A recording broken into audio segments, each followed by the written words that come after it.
How many of you have ever seen a real-life tiger? I have. The first time I saw a tiger was at a wildlife sanctuary, and seeing the 6-month-old cub named Tigger made my love and fascination for the solitary tigers grow. In this speech, I will go over just how endangered the species of tigers are, the reason why they are endangered, and what possible solutions we can do to stop them from completely disappearing. Firstly, let's discuss the diminishing numbers of tigers. Tigers have been endangered for over 100 years.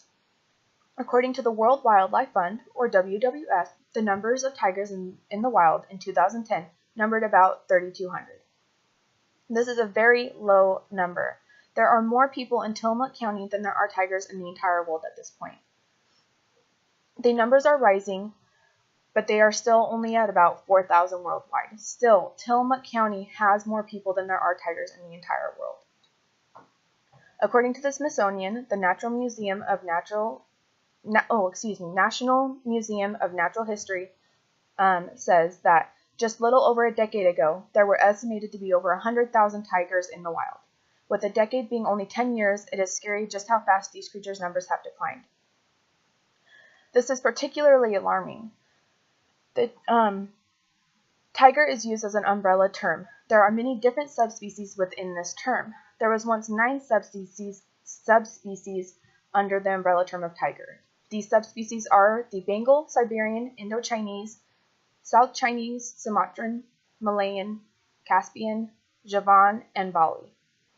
Of these 9 species, 3 are extinct, 1 is extinct in the wild, and the rest are all critically endangered.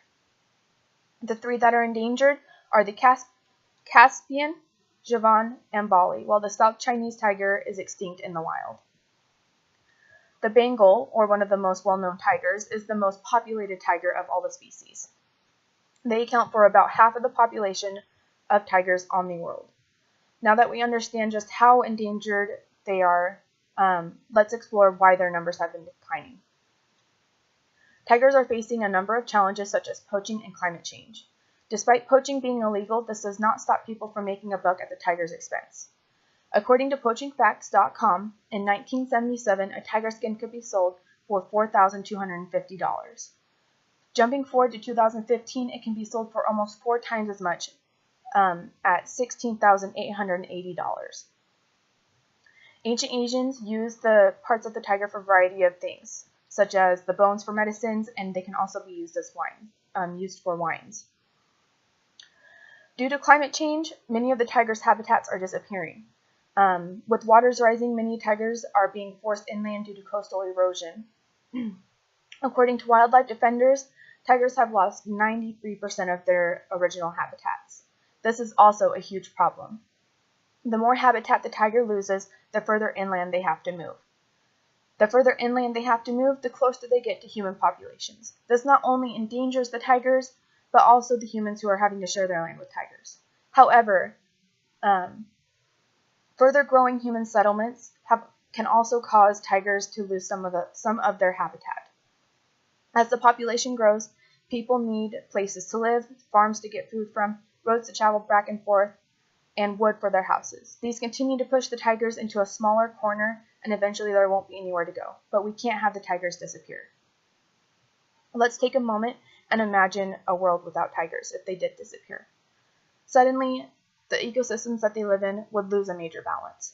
Tigers are apex predators, and the definition by Merriam-Webster of an apex predator is a predator at the top of the food chain that is not preyed upon by another animal.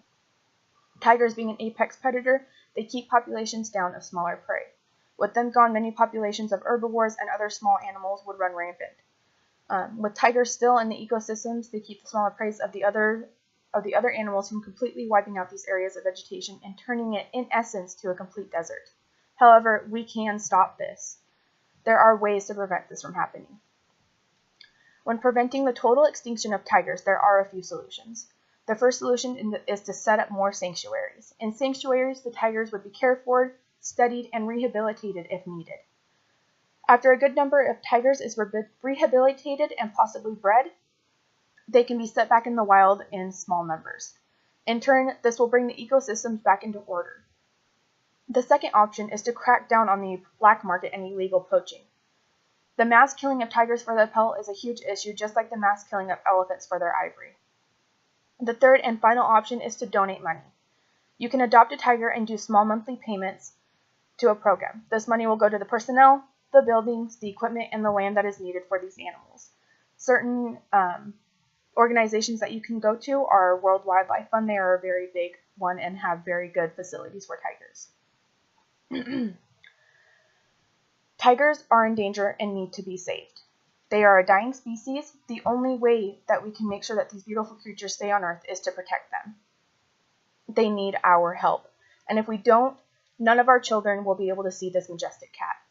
If we don't step up and fix this injustice, I or the rest of the world will never be able to meet Tigger again. Thank you for listening, and I hope our children will be able to meet these awesome cats.